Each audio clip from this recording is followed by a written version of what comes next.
Hello everyone, my name is Jaishankar Kumar and welcome to my channel. So guys, आज हम आपको बताने वाले हैं एक पोएम का ऑब्जेक्टिव क्वेश्चन आंसर जिसका नाम है एन एपिटाफ और इसके राइटर हैं Walter de la Mare. An epitaph का मतलब होता है स्मृति लेख या शिलालेख। जब किसी व्यक्ति की मृत्यु हो जाती है और उसकी मृत्यु के बाद जहाँ उसे दफना दिया जाता है या जला दिया जाता है, उस दफनाए गए या जलाए गए स्थान के ऊपर कोई शिला रखकर या सीमेंट का कोई आकार देकर जो कुछ भी लिख दिया जाता है उसे ही एपिटाफ कहते हैं। यहाँ एक एपिटाफ बना हुआ है, आप देख सकते हैं। इस पर लिखा हुआ है द सैडेस्ट एपिटाफ। इसका मतलब होता है सबसे उदास एपिटाफ। आपके इस पोएम का फर्स्ट क्वेश्चन है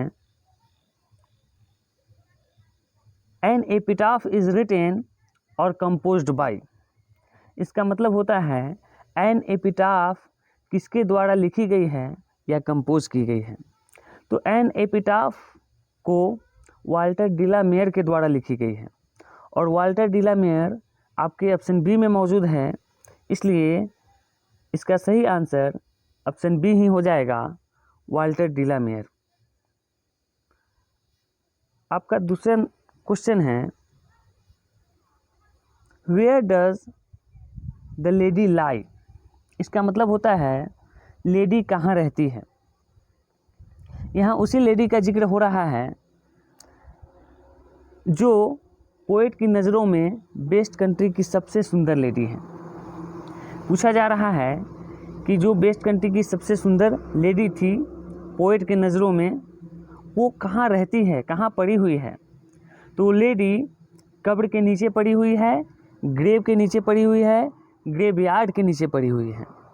और ग्रेवयार्ड आपके ऑप्शन ए में मौजूद है, इसलिए आपका ऑप्शन ए ही सही हो जाएगा।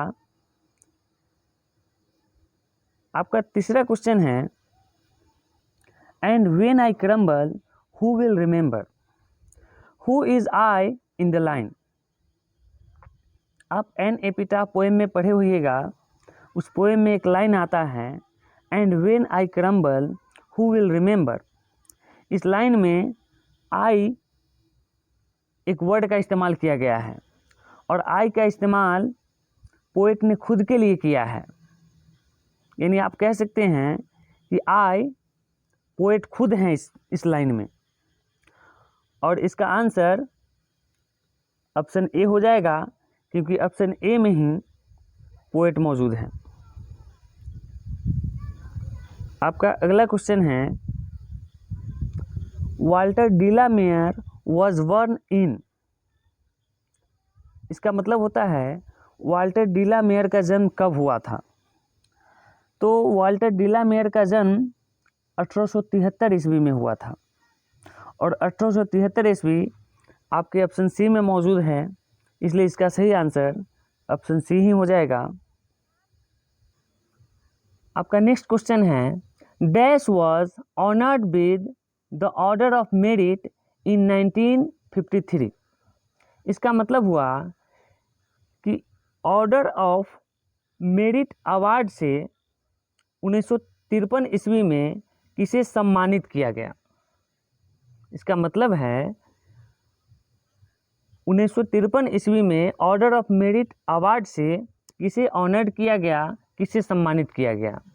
तो 1953 में ऑर्डर ऑफ मेरिट के अवार्ड से वाल्टर डी ला मेयर को ऑनर्ड किया गया था, सम्मानित किया गया था। और वाल्टर डी ला मेयर आपके ऑप्शन सी में मौजूद है, इसलिए इसका सही आंसर ऑप्शन सी ही हो जाएगा। आपका नेक्स्ट क्वेश्चन है in which poem does the poet express his sad feeling for a beautiful lady. इसका मतलब है किस पोएम में, किस कविता में पोएट ने एक ब्यूटीफुल लेडी के लिए सैड फीलिंग एक्सप्रेस किया है, व्यक्त किया है, प्रदर्शित किया है, दिखाया है। तो एन एपिटाफ जो पोएम है, इसी पोएम में पोएट ने एक ब्यूटीफुल लेडी के प्रति सैड फीलिंग को एक्सप्रेस किया है। और एन एपिटाफ आपके ऑप्शन सी में मौजूद हैं, इसलिए ऑप्शन सी ही इसका सही आंसर हो जाएगा। आपका नेक्स्ट क्वेश्चन है, Walter de la Mare makes us aware of the dash. इसका मतलब हुआ कि वाल्टर डिलामेयर हमें किस चीज़ से अवेयर करते हैं, किस चीज़ से हमें सावधान करते हैं। तो वाल्टर डिलामेयर हमें मॉडर्न लाइफ में जो इनह्यूमन कंडीशन मौजूद है, जो आधुनिक जीवन में अमानवीय स्थिति मौजूद है, उसी से हमें अवेयर करते हैं। और आपसे पूछा जाए वाल्टर डिलामेयर हमें किस चीज़ से अवेयर करते हैं, तो वाल्टर डिलामेयर हमें मॉडर्न लाइफ में मौजूद इनह्यूमन कंडीशन से अवेयर करते हैं। और इसलिए आपका सही आंसर ऑप्शन ए ही हो जाएगा। आपका नेक्स्ट क्वेश्चन है, Walter de la Mare knew who is now dead. इसका मतलब हुआ वाल्टर डिलामेयर किसे जानते थे जो अब मर चुकी है। इसका मतलब है वाल्टर डिलामेयर किसे जानते थे जो अब मर चुकी है। तो वाल्टर डिलामेयर एक लेडी को जानते थे जो अब मर चुकी है। तो आपका सही आंसर हो जाएगा ऑप्शन ए। आपका नेक्स्ट क्वेश्चन है, the poet thinks that dash is not everlasting. इसका मतलब होता है कि पोएट को लगता है कि कौन ऐसी चीज़ है जो हमेशा नहीं रहती है, हमेशा के लिए नहीं रहती है। पोएट के हिसाब से, पोएट के अनुसार कौन ऐसी चीज़ है जो हमेशा के लिए नहीं रहती है, कभी न कभी बेनिश हो ही जाती है, कभी न कभी समाप्त हो ही जाती है। तो वो चीज़ है ब्यूटी। ब्यूटी ऐसी चीज़ है जो जिसका एवर लास्टिंग नहीं होती है, वो हमेशा नहीं रह सकती है। ब्यूटी को एक न एक दिन बेनिश हो ही जाना है, पास हो ही जाना है। इसलिए आपका आंसर बी हो जाएगा। आपका नेक्स्ट क्वेश्चन है, dash is an inscription on a Tom in the memory of the dead. इसका मतलब होता है मृत लोगों के याद में टॉम के ऊपर, कब्र के ऊपर जो इंस्क्रिप्शन होते हैं, जो शिलालेख होते हैं, उसे क्या कहा जाता है। तो मृत लोगों के याद में टॉम के ऊपर जो इंस्क्रिप्शन होते हैं उसे एपिटाफ कहा जाता है। और एपिटाफ आपके ऑप्शन ए में मौजूद है, इसलिए इसका सही आंसर ऑप्शन ए ही हो जाएगा। आपका नेक्स्ट क्वेश्चन है, who was light of step and heart. इसका मतलब हुआ light of step and heart किसे कहा गया है। Light of step and heart कौन थी। तो light of step and heart उस ब्यूटीफुल लेडी को ही कहा गया है, और यहाँ ब्यूटीफुल लेडी ऑप्शन ए में मौजूद है, इसलिए इसका सही आंसर ऑप्शन ए ही हो जाएगा। नेक्स्ट क्वेश्चन है, the poet feels that after his death nobody will dash her. इसका मतलब होता है कि जब पोएट को लगता है कि जब उनकी मृत्यु हो जाएगी तो कोई भी व्यक्ति ऐसा नहीं है उस महिला को, उस लेडी को रिमेंबर करेगा, याद करेगा। और रिमेंबर आपके ऑप्शन सी में मौजूद है, इसलिए इसका सही आंसर सी हो जाएगा। आपका नेक्स्ट क्वेश्चन है, however rare it be is taken from. इसका मतलब होता है however rare it be जो सेंटेंस है वो कहाँ से लिया गया है। However rare it be जो सेंटेंस है वो एन एपिटाफ से लिया गया है, और एन एपिटाफ आपके ऑप्शन डी में मौजूद है, तो डी ही इसका सही आंसर होगा। नेक्स्ट क्वेश्चन है, I think she was the most beautiful lady is from. आपका नेक्स्ट क्वेश्चन है, dash is an inscription on a Tom in the memory of the dead. इसका मतलब होता है मृत लोगों के याद में टॉम के ऊपर, कब्र के ऊपर जो इंस्क्रिप्शन होते हैं, जो शिलालेख होते हैं, उसे क्या कहा जाता है? तो मृत लोगों के याद में टॉम के ऊपर जो इंस्क्रिप्शन होते हैं उसे एपिटाफ कहा जाता है। और एपिटाफ आपके ऑप्शन ए में मौजूद है, इसलिए इसका सही आंसर ऑप्शन ए ही हो जाएगा। आपका नेक्स्ट क्वेश्चन है who was light of step and heart. इसका मतलब हुआ light of step and heart किसे कहा गया है? Light of step and heart कौन थी? तो light of step and heart उस ब्यूटीफुल लेडी को ही कहा गया है, और यहाँ ब्यूटीफुल लेडी ऑप्शन ए में मौजूद है, इसलिए इसका सही आंसर ऑप्शन ए ही हो जाएगा। नेक्स्ट क्वेश्चन है the poet feels that after his death nobody will dash her. इसका मतलब होता है कि जब पोएट को लगता है कि जब उनकी मृत्यु हो जाएगी तो कोई भी व्यक्ति ऐसा नहीं है उस महिला को, उस लेडी को रिमेंबर करेगा, याद करेगा। और रिमेंबर आपके ऑप्शन सी में मौजूद है, इसलिए इसका सही आंसर सी हो जाएगा। आपका नेक्स्ट क्वेश्चन है however rare it be is taken from. इसका मतलब होता है however rare it be जो सेंटेंस है वो कहाँ से लिया गया है? However rare it be जो सेंटेंस है वो एन एपिटाफ से लिया गया है, और एन एपिटाफ आपके ऑप्शन डी में मौजूद है, तो डी ही इसका सही आंसर होगा। नेक्स्ट क्वेश्चन है I think she was the most beautiful lady is from. इसका मतलब होता है मुझे लगता है वह सबसे सुंदर महिला थी। ये जो सेंटेंस है कहाँ से लिया गया है? I think she was the most beautiful lady, ये सेंटेंस कहाँ से लिया गया है यही पूछा जा रहा है।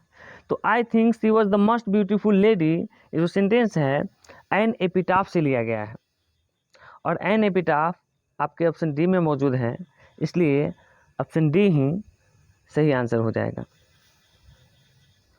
नेक्स्ट क्वेश्चन है Walter de la Mare belong to the dash century. इसका मतलब हुआ कि वाल्टर डिलामेयर किस सेंचुरी से बिलोंग करते हैं, किस शताब्दी से बिलोंग करते हैं?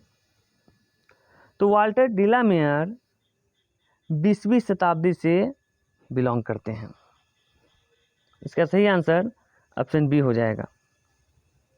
नेक्स्ट क्वेश्चन है, अगला क्वेश्चन है and when I crumble who will remember is written by. इसका मतलब है and when I crumble who will remember, ये जो सेंटेंस है इसे किसके द्वारा लिखा गया है? तो इसे वाल्टर डिलामेयर के द्वारा लिखा गया है, और इसका सही आंसर ऑप्शन डी हो जाएगा। नेक्स्ट क्वेश्चन है an epitaph deals with a beautiful dash. इसका मतलब हुआ एन एपिटाफ पोएम में किसका जिक्र किया गया है? तो एन एपिटाफ पोएम में एक ब्यूटीफुल लेडी का जिक्र किया गया है, और इसका सही आंसर ऑप्शन बी हो जाएगा। नेक्स्ट क्वेश्चन है the lady mentioned in the poem belonged to. इसका मतलब है इस पोएम में, एन एपिटाफ पोएम में जिस लेडी को मेंशन किया गया है, जिस लेडी का जिक्र किया गया है, जिस लेडी को दिखाया गया है, वो कहाँ की रहने वाली थी, कहाँ की बिलोंग करने वाली थी? तो वो जो लेडी थी वो बेस्ट कंट्री की बिलोंग करने वाली थी, इसका सही आंसर ऑप्शन सी हो जाएगा। आपका नेक्स्ट क्वेश्चन है light of step and heart was she is taken from. इसका मतलब है light of step and heart was she कहाँ से लिया गया है? जो सेंटेंस है इसे कहाँ से लिया गया है? तो light of step and heart was she इस सेंटेंस को एन एपिटाफ से लिया गया है।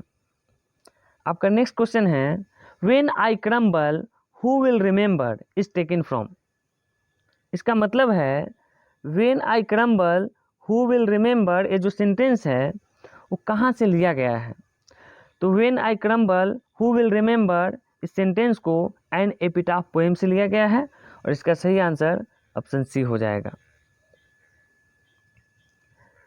आपका नेक्स्ट क्वेश्चन है, here lies a most beautiful lady is from. इसका मतलब है here lies a most beautiful lady कहाँ से ली गई है? तो here lies a most beautiful lady an epitaph से ली गई है। इसका आंसर ऑप्शन बी हो जाएगा। नेक्स्ट क्वेश्चन है, Walter de la Mare belong to which age. इसका मतलब है वाल्टर डिलामियर किस एज के थे, किस एज के बिलोंग करने वाले थे?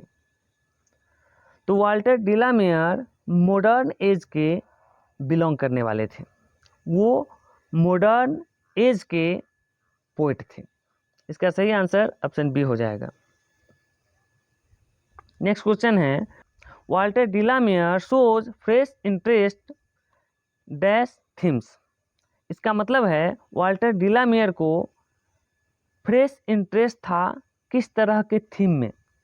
वाल्टर डिलामियर को फ्रेश इंटरेस्ट था किस प्रकार के थीम में? तो वाल्टर डिलामियर को ओल्ड थीम में फ्रेश इंटरेस्ट था। तो इसका सही आंसर ऑप्शन ए हो जाएगा, ओल्ड। नेक्स्ट क्वेश्चन है, the tone of the poem an epitaph means to. इसका मतलब है एन एपिटाफ पोएम का टोन क्या है, क्या इस पोएम में क्या मौजूद है, ये पूछा जा रहा है। टोन का मतलब होता है इस पोएम में क्या मौजूद है। तो एन एपिटाफ पोएम में मेलनकोली मौजूद है, यानी उदासी मौजूद है, दुख मौजूद है, और इसका सही आंसर ऑप्शन बी हो जाएगा। इस पोएम का लास्ट क्वेश्चन है, the term crumble used in the poem an epitaph means to. इसका मतलब है एन एपिटाफ पोएम में क्रम्बल वर्ड का जो यूज किया गया है, इस्तेमाल किया गया है, इसका मतलब क्या है? तो एन एपिटाफ पोएम में क्रम्बल वर्ड का जो यूज किया गया है उसका मतलब है डाई, मृत्यु। इसका सही आंसर ऑप्शन ए हो जाएगा।